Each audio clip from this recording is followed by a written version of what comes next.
So today we're going to talk about inflation, and then we'll talk about unemployment later. So now inflation is actually a particular interest in the last few years since the pandemic. We've noticed a significant increase in inflation, and this is amount of inflation that we're seeing hasn't been seen in almost 30 years. So inflation is essentially a measure of the increase in the average price of goods and services over some period of time. There's monthly measures, there's quarterly measures, and there's yearly measures.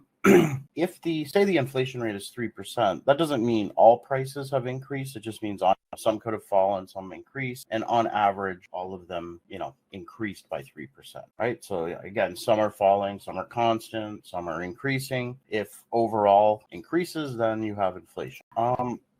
For the most part, prices tend to remain, there's usually a small increase in price if you look over the last 100 years. One of the sort of major exception would be in the Great Depression, where you actually had deflation because the economy was so, it was very, very slow. We had a, significant recession. But for the most part, there's a slight increase in prices over time. Now, the Bank of Canada so it's not just left to its own devices. The Bank of Canada has been actively managing inflation since about the early 1990s. And what they do is they have a target range where they want inflation to be 1% and 3%, and they would adjust monetary policy to keep it within that. But with the pandemic and the associated supply issues, and then also, there was a lot of printing money, in essence. And so it actually became out of control to some extent. And so we're still trying to fight that now. So just in terms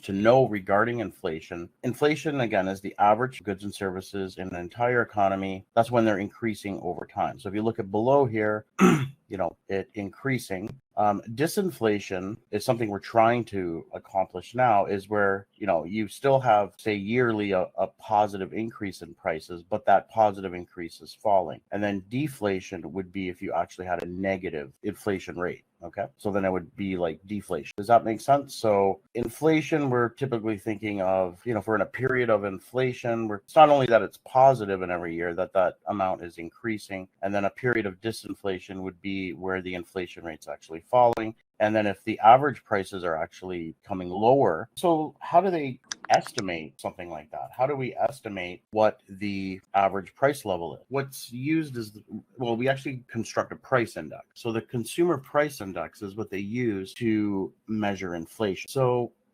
consumer price index, it is essentially looking at a shopping basket of, the typical consumer. It includes about 560 consumer goods and services. Basically, they determine, what the average household buys in terms of goods and services, and they base the price increases on that, right? So there's different weights for different things, right? There's a certain weight for housing, there's a certain weight for different grocery items, etc. Basically, now this is very simplistic. We're just going to go over the simplistic idea of how the CPI is calculated. In the real world at Statistics Canada, it roughly, it gives you an idea, but it's quite a bit more complicated. But the main idea is that you have a certain base year where you have these quantities fixed, and then you compare, and with that, so basically you can calculate the cost of that shopping basket, right? And then so you have a base year where you hold constant that shopping basket, and multiply the quantities by the prices, and you'll get the base year. And then what you do is you calculate that basket of goods in years going forward, but holding the quantities constant and seeing how the cost of that basket, and that would essentially be the measure. So there's different subcategories. So the main headline consumer price index is called the all item CPI, and that includes all of the entire basket of goods. But for each of the major components like food, shelter, household, all that stuff, they actually have a CPI measure for each of them. So the all item CPI is basically an aggregate of all of these smaller ones. Okay. And so there's about 556 elementary aggregates. Do a simple consumer price index. Here we have some data for 2014. We have the prices, the quantities, and the expenditure per month. Okay. So we're saying that we're keeping it simple. We only have two goods here, hamburgers and milkshake. The prices of the hamburgers is $2. The price of milkshake is $1. And the quantity consumed of each per month is here, 10 and 30. And so now we can calculate the cost of this basket of goods, right? So the total cost for hamburgers would be 20, total cost for milkshakes would be 30. We're just multiplying these two numbers here, right? So the total cost of the basket of goods would be $50 in 2014. Now, suppose in 2015, did a survey of some sort, learned that the prices of hamburgers now is $2.20 and milkshakes is $1.05. So we're going to hold the quantities constant in 2014 and now recalculate the cost of this basket of good given these new prices. Price changes, the basket now costs 53.5. So in fact, the measure of inflation would just be the percentage change in these two numbers. But what we do is we create an index. We've got a series of index numbers for a variety of reasons because they're more easy to work with. So we'll get into that in a sec. Basically, we can calculate the cost of baskets of goods. Okay, and now what we want to do is get an index, a price index out of it. So what do we do? First, I want to just introduce the concept of a simple index. So if we had a series of numbers, how can we just make a simple index out of them? And then we'll,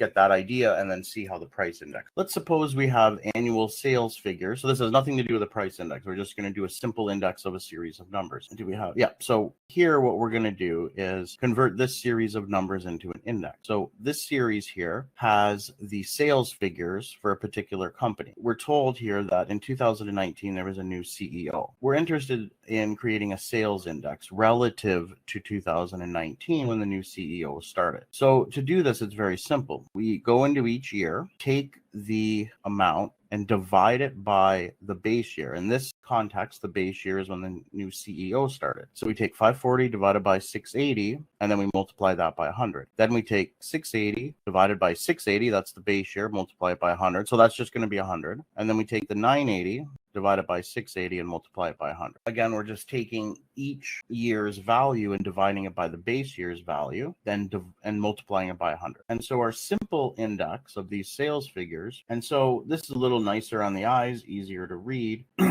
The percentage change is easy to get off this. So since this is 100 and the 4, we know immediately that sales increased by 44% since the CEO started. And if we look here, it's not so easy to see, but the percentage change here, you'd have to calculate between these two numbers, but looks like that it seems to have increased. So that's a simple, and basically to calculate the simple index, all we've done is here and divided them by the base year, right? And then multiplied by 100. The only difference with a price index is that these numbers here will be the cost of baskets of goods. And then it's a whole different thing. We have to understand, what the basket of goods is going to be and that, that complication there. But basically with a price index, you're doing the same procedure as here, the cost of baskets of goods. Let's go back to this example and calculate can anyone tell me what the index would be so let's assume the base year is 2014. So what would be the price index in 2014? You don't have to do any calculations, right? What's the price index going to be in the base year? Well, it's just going to be 100. And then we don't know yet what this is going to be, but to get the 2015, we got to take this and divide it by the 50 and then multiply it by 100. Okay, so let's do that. So we're going to assume the base year is 2014. Okay, so here are our two numbers. So we're just going to do like we did before. We're going to take in this year, we're going to take 50 divided by 50 multiplied by 100. So it's just 100. The 53.50 divided by 50 multiplied by 100. And so this is our nice index values for the baskets of goods. And so we can immediately see here that price went up by, the prices on average went up by 7%. So the inflation rate here would be 7%. So the inflation rate is the percentage change in the price index or the CPI. Let's just review our percentage changes, right? So a percentage change is a measure of a change in value relative to its original value. Okay? I mean, you definitely need to know this. You should always have this in your back of your head ready to go because especially as a business student or accounting, anything, you'll always be using this, right? Hopefully you already know this and I'm just doing this for nothing because it's an important thing. Sometimes I'm surprised at how people don't remember this. So basically you can think of the general formula would be something like the new value or the current value minus the old value divided by the old value times 100. Let's just look at this. All this is the difference in the values as a proportion of the old value. And then we just multiply it by 100 to get it in a percent form. So for example, at Kentucky Fried Chicken, the toonie Tuesday special had a price increase to $239. What's the percentage increase in the price? The new price is $230. So we look at the difference, right? $239 minus 2, that's the numerator, just the difference. And then it says a proportion of what it was before the change. And so it's 0.39 over 2, multiply that by 100, we get that's almost a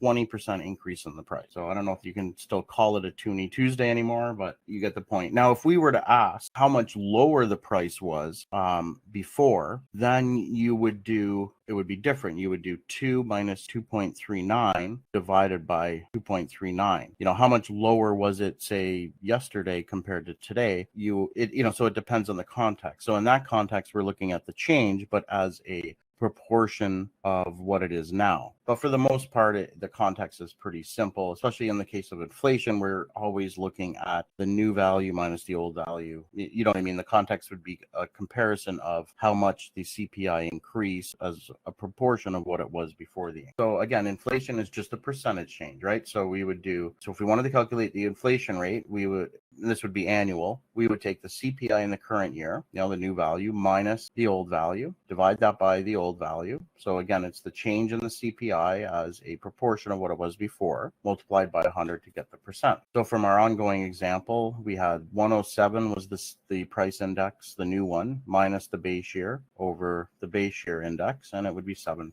Does that make sense to everyone? Okay, great. Let's move forward. So here's a question we can go over. So here we're going to make a student in 2015. Well, first, let's just go over this. So we're looking at some common things that students buy. So, photocopies, pizza, and coffee. Here are the prices in 2015. Here's the quantity purchased of these in 2015. So the expenditure would be calculated here. Does someone want to calculate what the expenditure per month is? No one wants to give it a try?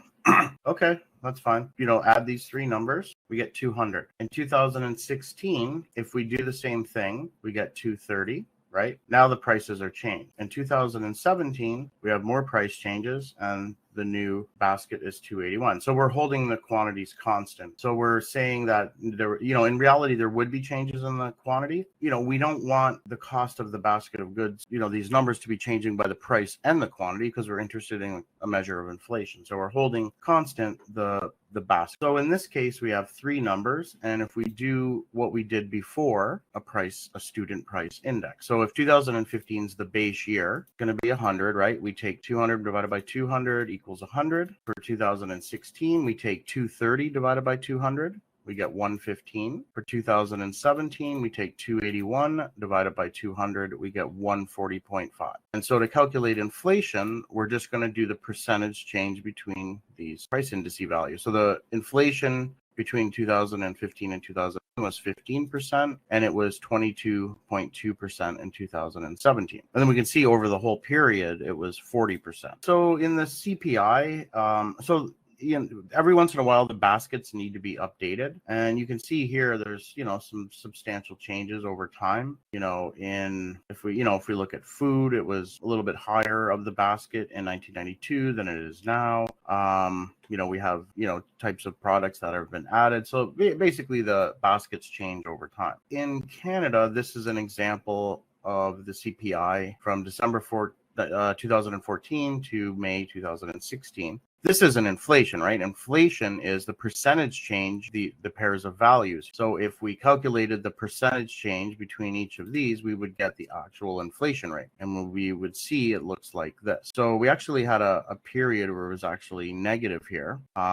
But for the most part, we're just calculating the percentage change between these two values and plotting it here. Now, this shows you some more updated data. So we can see after the pandemic, the inflation rate extremely high. And again, we haven't seen numbers like these in many, many years. Now, we need to distinguish, so we can use the CPI figures to create a real income series compared to a nominal series. So what is not nominal income? An income in the current dollars. Your nominal income would be your, if you look at your T4 slip at the end of the year, it's your total income. And if you had T4 slips for many years, you know, they would show your nominal income. In real income is where you adjust that so that the prices are held constant over time, right? So, you know, your income, you know, 10 years ago compared to your income now, you can't just compare the two in terms of how richer you are, right? Because you have to incorporate or account for the fact that prices change, right? So your purchasing power changes. So a real series of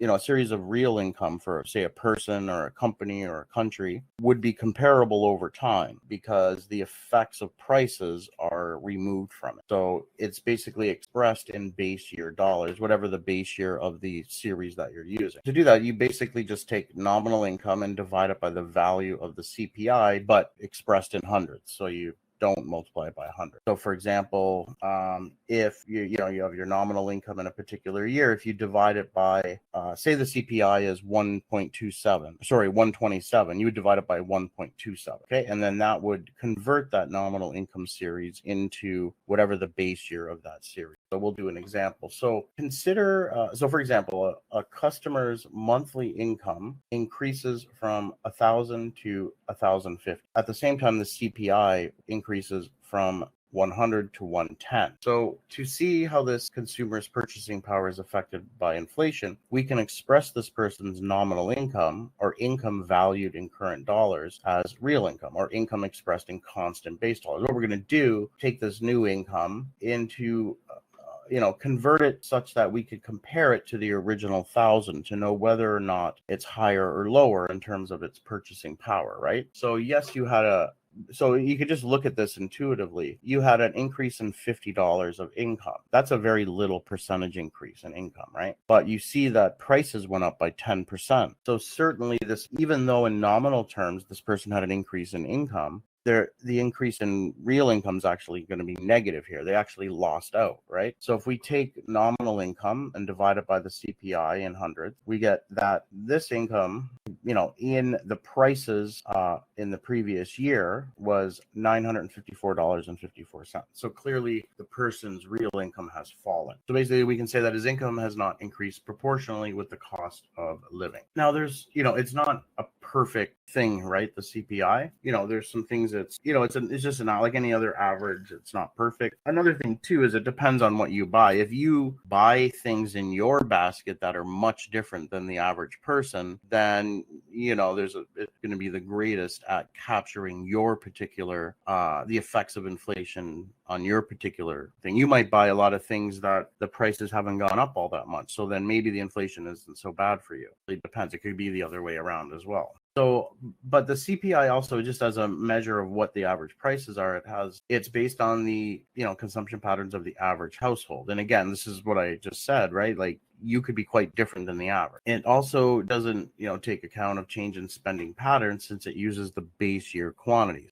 When prices go up, people can substitute and change their behavior, right? This is why it needs to be updated every once in a while, the basket. It also doesn't, if you were to think of, the money you spend on a smartphone 6 years ago compared to today, maybe the price went up a lot. So there's inflation in smartphones, but there's also a drastically different change in the quantity over that as well. You're also getting a lot more in terms of what the smartphone is. So it's hard to really capture that as well. And, it includes, like the CPI only includes, consumer basket of goods. It's not saying anything about investments or anything like that. So there's this thing called the GDP deflator. Now, this thing we could use as well as a price index. Let's look at it, what it is. So again, it could be used as another price index, so another indicator of price change. It's going to be more comprehensive. So basically, the GDP deflator, it's easier just to look at the formula to get a better idea. So the GDP deflator takes the nominal GDP, right? So suppose we have information on what the nominal GDP is, and then we have the real GDP. If we take nominal GDP and divide it by real GDP, that's going to give us, right, the difference between these two are the prices, right? So basically, if the prices are increasing over time, then the nominal will always be higher than the real GDP. And so, this thing's going to be positive. In the base year, right, these two things would be exactly the same. So for example, suppose in 2015, we have nominal and real GDP given here, and then we have similar figures for 2006. We can use this to calculate the GDP deflator in each year. So all we're going to do is just divide this by this, and then this by this, right? And each year you're just going to divide them and multiply them by 100. So in 2015, it's 110. So according to this, prices increased by 10. And then between these 2 years, it's 11.4%. Anyways, well, let's not focus on too much on that, but you can see here we have a series of price index values that we can use. Now, the big difference here is what's in here? Well, what's GDP? Gross domestic product is the final value of all goods and services, including tractors or anything like stuff sold to businesses. So it's much more comprehensive, but it's only within the country. So basically these values then are measuring the changes in all the prices of any final goods produced in Canada within the border. So the one issue with this is it wouldn't include import, whereas in the consumer price index, if you're putting in stuff from the dollar store, right, those would be imports, but that wouldn't be in here because those things are produced in Canada. If we look here between so we can say here that the price level rose by 1.3% over this at 2015 and 2016. Increase in prices here would be 1.3% based on these figures compared to the base year, right? We would have 10% and then 11.4. So here again we have nominal and real GDP. We can calculate the deflator as we just mentioned, and then we use this as our price index to calculate inflation. So we would just take the percentage change between these two, percentage change between these two, and these would be our inflation rate based on the GDP deflator. So again, we can, as we mentioned before, we can take nominal income and they can be adjusted to take price changes into account. So the value of the economy's entire output could be adjusted for inflation. Typically, to find real GDP, economists and statisticians would take nominal GDP by the GDP deflator expressed in 100. So we're just rearranging that formula we had before. So if we had the GDP deflator and nominal GDP, we could get real GDP. So we're just mentioning here how we can rearrange the formula depending on what information we had. It's important to discuss how we would get some of these things. So here we have the different years. We have nominal GDP, we have the GDP deflator, and then we have real GDP. So to find Canada's real GDP in any year, you would divide the nominal GDP by the GDP deflator. So yeah, that's not too much to say there. Now let's look at the inflation rate over time. So we can see here that inflation was quite erratic, right? Especially after the Great Depression, we see it going up almost to 15%. Again, in the 70s and 80s, we had a big issue with inflation. But then, as I said earlier, the Bank of Canada took a more active role in managing inflation in the early 1990s. Inflation's not fun. If you could think of two economic evils, unemployment and inflation. So inflation causes a lot of uncertainty. It has a potential to spiral out of control because if prices are going up, people want higher wages, then causes firms to want to increase their prices even more, and it can easily spiral out of control. Anyone on fixed incomes like seniors, their pensions get eroded quickly, so it's really bad. And so they decided to take a strong stance on it, and it worked for many years. It worked, inflation stayed between 1% and 3% for many years. And it's only in the recent, 3 years where it's become an issue again. So like I said, inflation is an economic evil. Does a lot of things we don't like. Redistributes purchasing power among different groups in ways that can be both economically harmful and unjust. Like if seniors are on fixed income, it basically erodes their purchasing power. And so there's other reasons too. It makes, for businesses, it creates a lot of uncertainty.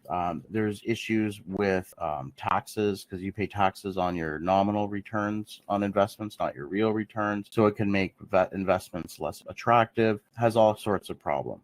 It also increases costs to doing business because you're constantly having to increase your prices. So it's not something we want. So the Bank of Canada committed to keeping it between 1% and 3% in the early 90s. We'll talk more about why not 0% inflation in chapter 13. it's not only increasing prices, but it's also expanding nominal incomes as well. It's causing a lot of uncertainty too in terms of how much you think your income is going to be, right? The effect on households' purchasing power will, you think of your income's increasing and then also inflation. Well, it depends. If your income can fall if your income does not increase by the same percentage increase in inflation. So this second part here talks about indexation. So if your nominal income is somehow fully indexed to inflation, which is not very common, if it were, you'd be fine, right? Your income would go up by the average inflation rate. Particular problem recently is the Bill 124 that the Ontario government imposed that restricted the salary increases for government employees to only be 1% per year. And, in an inflation environment that we had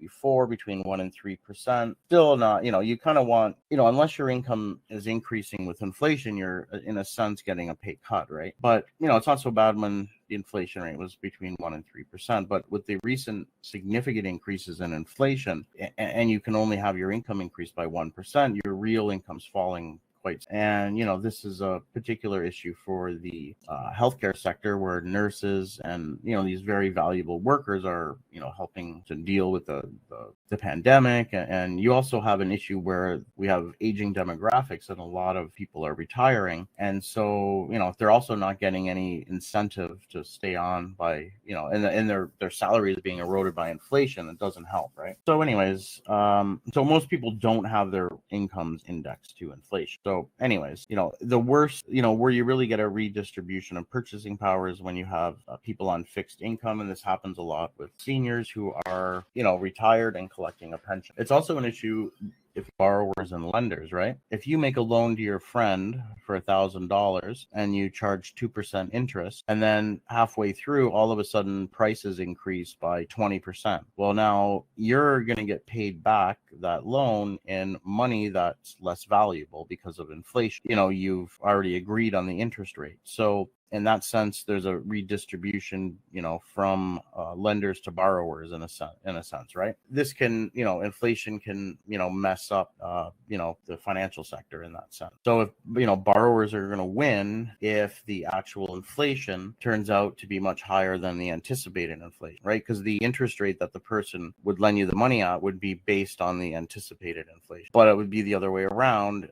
Lenders would win if the actual inflation is much lower than and then both obviously are unaffected if the actual inflation was equal to the anticipated. That was one of the purposes of what the Bank of Canada wanted to do in the early 1990s, or what they essentially did do for quite a while. It's very important that inflation not only be low, but be predictable, right? It's great if it's predictable, because then contracts can be made so you don't get people losing, and you have much less risk, right, if you get involved in a contract. So that's kind of been all destroyed or disrupted in the last. We can re-express this into a percentage change form, right? Basically, we can just re-express this as the percentage change in the real value of something is equal to the percentage change in the nominal value minus the percentage change in the price, which is inflation, right? So if your income goes up by 5%, but inflation goes up by 10%, the percentage change in your real income would fall 5 minus 10. Okay, so I'll let you think about this question for a moment. What do you think? Just type your answer in the chat function. Oh, that's a good question, Ty. They can control it through basically controlling the overnight interest rate. But we'll get into that in more detail when we get to that chapter. I think that's maybe one of the next it'll be in a couple chapters from now. We'll get into the details. So yeah, they can try and slow down the economy or stimulate the economy through different policies. Okay, so I guess no one wants to give this one a try. So all you had to do is calculate the percentage change, right? The percentage change in GDP is 7.14%. Nominal GDP increased by 7.14%, but inflation was 5%. So then how much did real GDP increase? Yep, exactly, Ty. It would go up by 2.14%. Good. There's also a relationship between the real and nominal interest rate. If you think of a lender, the the real return or real interest rate that they're going to get from making a loan would be the nominal rate they charge minus what they lost in terms of purchasing power via the inflation. So for example, if Mariposa Vacations borrows $2,000 at 7% per annum, if the inflation rate is 3% in the year of the loan, then the real interest rate would be what? Do the calculation. Great job, guys. Yep. The real interest rate would be 4%. Okay, I'll let you do that for homework. I'll let you do this one for homework. And now we'll go on to unemployment. Okay, so unemployment. So again, this is the other economic evil. So obviously a major goal, policymakers or economists, right, would be to want everyone who wants to work be able to work, right? The unemployment rate is, a very important economic statistics. It's always talked about in the news, politicians, etc. But how do we estimate it? Okay, so we'll talk about how we estimate, or how Statistics Canada estimates it using the labor force survey. Basically, the labor force survey, it's a random survey. It takes a random sample of Canadian households. And, given the survey results, they estimate the working age population, which is essentially people over 15 roughly. That's basically those who are legally able to work, right? So it excludes people maybe in jail or something like that. But the main part of this, the main difference between this and the overall population is the children under age 15 who usually aren't legally able to work. Let me just go back. And then the labor force is the other big thing. And the labor force is basically, in words, those legally able to work who have a job or who are actively seeking employment. We'll go into the details a little more in a moment. We can also get the participation rate, which is basically the proportion of the working age population that are participating in the labor force. And then the unemployment rate we can get, which is basically the number of people unemployed divided by the labor. Look at a more detailed example. Here's an example for Canada. If you look here, we have the labor force, and then we have these people unemployed and not seeking work. So the entire height of this thing is the working age population. So we can break down the working age population into the first group here, which are basically not able or willing to work. And then the bottom big rectangle here is the labor force, right? So 69%. And the labor force is composed of two groups. It's simply the people who are working and those who are not working. So to be considered part of the labor force, if you're unemployed, you need to be actively looking. So the participation rate is simply just the labor force divided by the labor force population. Employment rate is simply just the unemployment. Let's look at an example. So this is a little dated, but it doesn't matter. The numbers are what matters, or the method is what matters. So this is 2013. So in 2013 in Canada, we had 35.16 million people. 6.49 million were under 15, so they're not legally able to work. And so that leaves us with our working age population. The working age population was 28.67 million. Okay, now we need to get our labor force. So to get our labor force, we take out people who are basically not willing or able to work. So who's not willing or able to work? Well, people who are retired, people who are independently wealthy, full-time students, discouraged workers. They're just not, maybe they're on welfare or something. They're not working anymore. Or, people who are disabled. We remove this group, and then, and in 2013, this was 9.59 million. And so what we're left with is the labor force. So now we have our labor force, and so group can be broken down into those who are employed. But again, these, to be considered unemployed, you have to be actively looking for work. Now, once we have this, it's easy to calculate the statistics. So the unemployment rate is very simple. It's just the proportion of the labor force who are unemployed, right? So we take the number of people unemployed divided by the number in the labor force. And in 2013, we get the participation rate, the labor force divided by the working age population. So it's the proportion of the working age population that are in the labor force. And this is a measure, you don't want this to be too low, right? It's always not going to be, there's going to be people who are retired or, not willing or able to work. But, the lower this is, the less tax base you have. The labor force is what drives our GDP, right? That's where all of our goods and services and hence our income comes from. And that's where, the tax base comes from, right? So the lower the participation rate is, the more you can think of as like the dependency ratio gets worse, because if you have a society where half the people are retired, that's difficult, right? Because those people depend on the incomes of the younger people. So you don't want this number being too low. In 2013, it was 66.5%. So, around 66.5% of those legally able to work were working. So this is Canada's unemployment rate since the 70s, and this is up. Yeah, these are 10. So it's roughly just before the pandemic. You can see quite it's pretty, I guess you could say it's volatile in a sense. We get very large unemployment rates in the 80s and early 90s. But then you see, around roughly a little bit after they decided to target the inflation rate, the Bank of Canada became a little more stable. There's a lot of reasons for this. Also, the government probably does a little bit more to smooth the business cycle. So in a recession, we'll talk about this later, but in a recession, they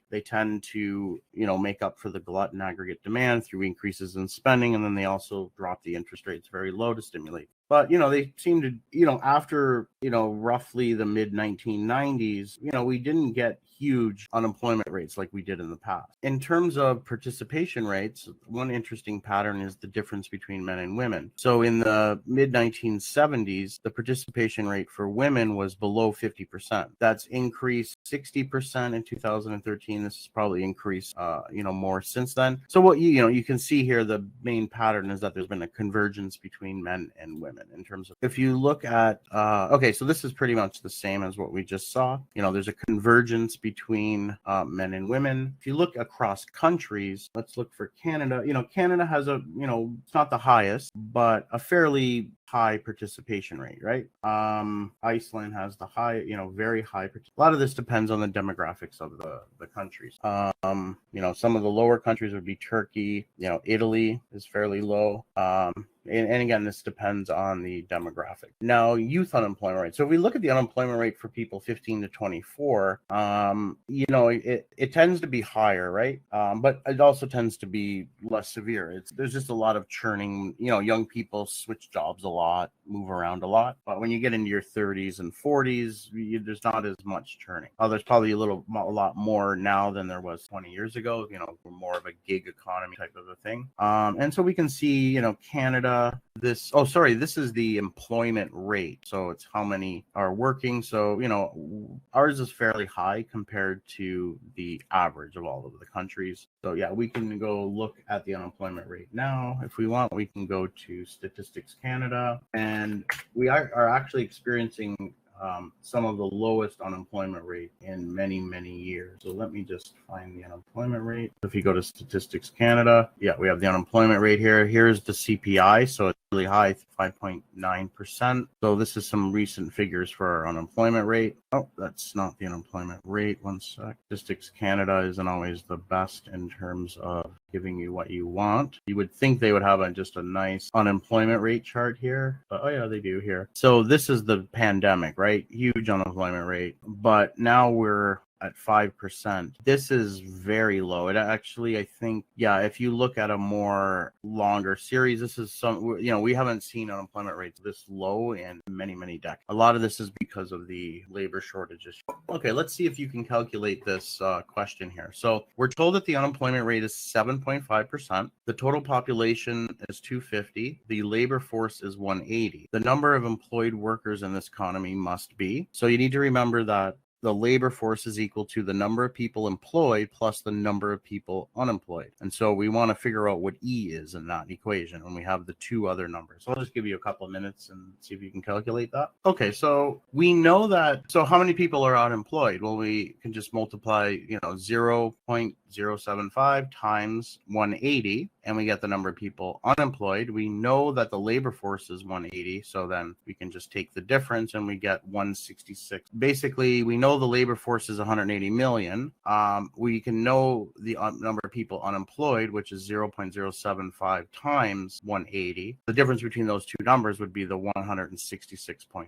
Here, I'll open up a poll for this one. So here, and I'll just put a little thing on the board here to give you some guidance. So here we're interested in the working population, the labor force divided by the working age population. That's the participation, right? Well, we already have it. So we know 190. We just need to know what the working age population is. Well, the working age population is the total population, but we subtract off people who are unable to work. And so then it consists of the labor force and those not willing, I'll just put W, NW, not willing or able to work. Okay, so you should be able to figure it out from that. Okay, I'll just give you a minute. Okay, let's see how you did. Oh, did you see the results? Anyways, most of you got it right. But yeah, the correct answer is 82%.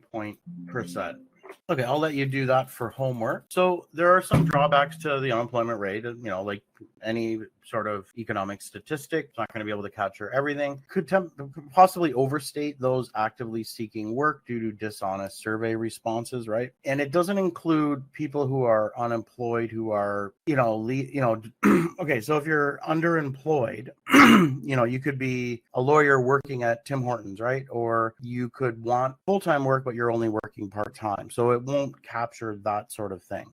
Although I believe the data they collect, so the data is there to get a sense of how many people might be working part-time but want to work full-time. So some of the data is there, but the official unemployment statistic isn't incorporating that. There's also people who are unemployed who aren't actively seeking work, and they're not included. So if there's a large portion of discouraged workers, it's not going to capture that. So it might be, understating the true extent of utilization of labor. Now, there are important differences in the way the unemployment rate is calculated in different countries. It really goes down to how this survey is conducted and what the exact questions are. So in Canada, a job seeker who consults just one job ad a month would be as actively seeking employment, and hence officially an unemployed member of the labor force. However, in the U.S., they only deem someone actively seeking work. Sorry. In the U.S., it's a little stricter. We'll mention that in a sec. But in the U.S., this person would not be deemed actively work and therefore not part of the labor force, because they actually have a stricter, criteria for determining if someone's actively seeking work. So the U.S. method actually results in a lower rate. This is just an example. So, you could have this amount in Canada and the U.S. You would end up getting a difference, a much lower unemployment rate in the U.S. compared to Canada. Here we're looking at, we're saying that there's 20,000 people who would be considered actively looking for work in Canada, but they would not in the U.S. And so in the U.S., they would not be part of the labor force. That's why this is less than this. Basically, the figure could be anywhere up to a percentage point below the rate determined by the Canadian definition.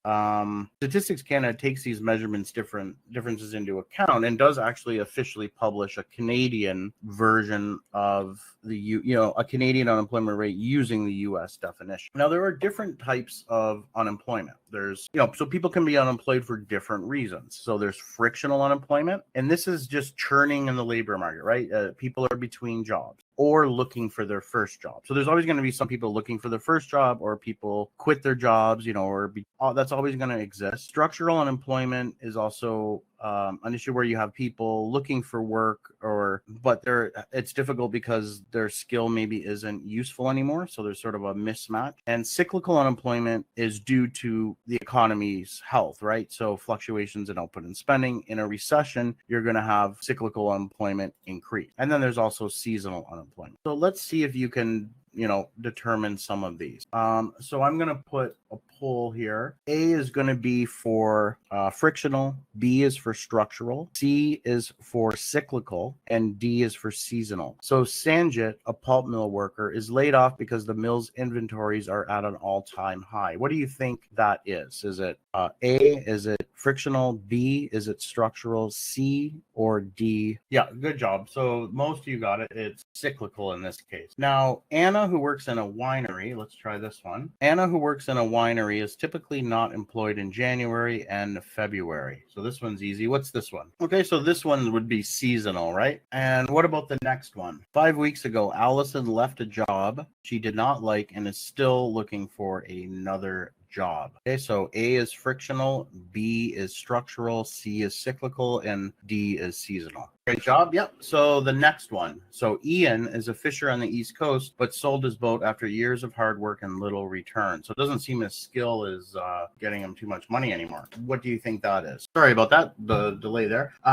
Yeah. So here it would be structural employment. Good. Okay. I'll let you do this one for homework. Now, full employment. Can the unemployment rate be 0? Well, no, because, there's always going to be some frictional and structural unemployment, right? Highest reasonable expectation of employment for the economy as a whole. So Canada, this is probably a little dated now because of the recent data. I would say maybe even now it might be like 5%. This, it depends on what's going on in the economy. But basically what to keep in mind in here is it's when cyclical is equal to 0. And so when cyclical is equal to 0, that's full employment. And we also call that the natural rate of unemployment. Okay, and so it presumes frictional and at least some structural unemployment are unavoidable. Here's the unemployment rate, over this period here. We can see the Great Depression, it was very large, right? And it lingered for, so it was very, very, disruptive back then. A lot of misery going on in that period. Then we had really low unemployment for much of the 40s and 50s. And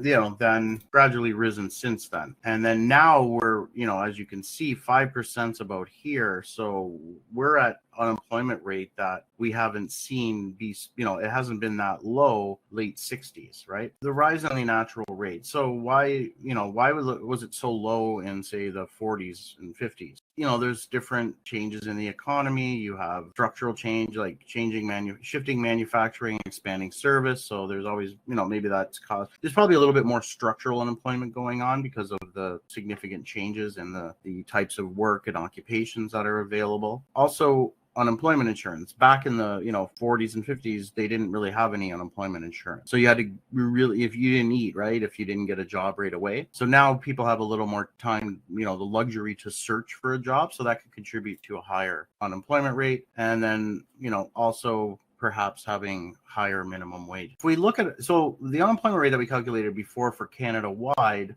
so actually in 2018, if we had done that exercise before, we would have got 5.8% for Canada. Now, that doesn't mean in every province it's 5.8, obviously, right? It's an average. So we have, quite different, there's a significant variation in the unemployment rate across provinces. So it tends to be lower in like British Columbia, Quebec, Ontario, but higher in some of the eastern. So the whole, the deviation here, it could be as high as 11 percentage points. So in 2008, we had them being highest in the Atlantic provinces and very low in BC and the Yukon. Now, unemployment tends to be different by age and sex, right? 15 to 24-year-olds, you see that the unemployment rate is fairly high. So it tends to be high when you're younger, and it also tends to be higher for males than female. Young people, clearly are much more likely to be unemployed than people, 25 to 54 or just generally older. That's because basically when you get into your, you start getting into your actual career. And so there's going to be less turnover, right? You're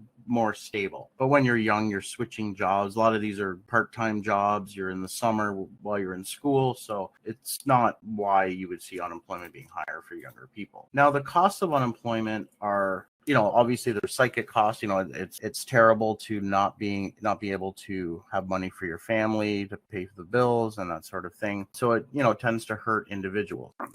But as well, if you think of just the overall GDP, we lose out on a lot of output overall, right? So if there's unemployment, we're not producing at our potential. There's this thing called Okun's Law, which is a estimation of how much in dollar value we output is below potential given a certain unemployment rate. We can first define this thing called the GDP gap, which is potential GDP minus the actual GDP. Okay, potential GDP would be if everyone's working, but not, we're not overextending ourselves, like having factories 24 hours a day with people working 18-hour days. It's, people working a reasonable amount long term, that would be our potential GDP. And then so the GDP gap is just taking our potential minus our actual. So if actual GDP is below potential, like in a recession, this GDP gap will be positive. Okun's law, it's more of a hypothesis rather than a law.